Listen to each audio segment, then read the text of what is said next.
যদি বিএনপি স্বৈরাচার হওয়ার কোন রূপ মনোবাসনা তাদের মধ্যে লিখে থাকে, বিএনপিকে সতর্ক হতে হবে, সাবধান হতে হবে। আবু সাইদ মারা গেছে এই রংপুরের জমিনে। শুধু আবু সাইদ না, তার মতো লক্ষ লক্ষ ছাত্র তরুণ বৃদ্ধরা আমরা কিন্তু দাঁড়িয়ে আছি। আমরা জীবন দেওয়ার জন্য প্রস্তুত আছি, কিন্তু বাংলাদেশকে আমরা আগের মতো করে আমরা কোন ফেসিবাদের দিকে আমরা যেতে দেব না। হে মায়ের আমার, এত তো 5 আগস্টের পরে থেকেই তারা নিজেরাই নিজেদের 250-র উপরে লোককে তারা নিজেরাই খুন করেছে। অন্য দলের লোককে খুন করতে তাদের পারবে না।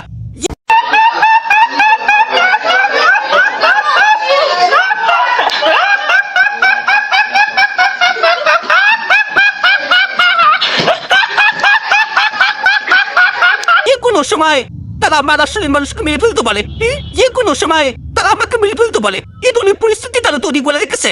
আমি ভয় পাই না, চালের মায়া আমি করি না।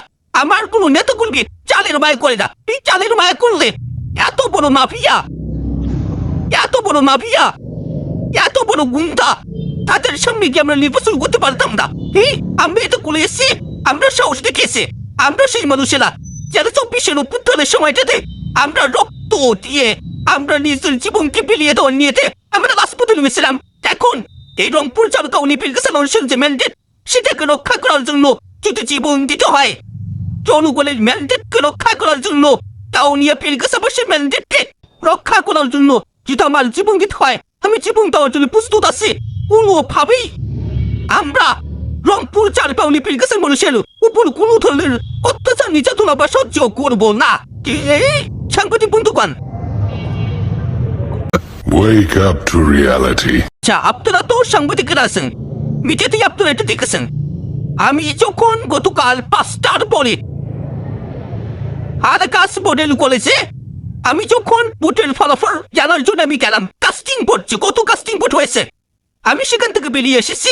ওই সময়টাতে শত শত বিএনপি সন্ত্রাসীরা তারা আমাকে আক্রমণ করার জন্য উদ্যত অবস্থায়, আমাকে তারা খেয়ে ফেলবে, মেরে ফেলবে, কেটে ফেলবে, সেখানে পুঁতে ফেলবে, এই ধরনের পরিস্থিতি হত্যা করে ফেলবে, আমার জীবন নাশে তারা হুমকি দিচ্ছে।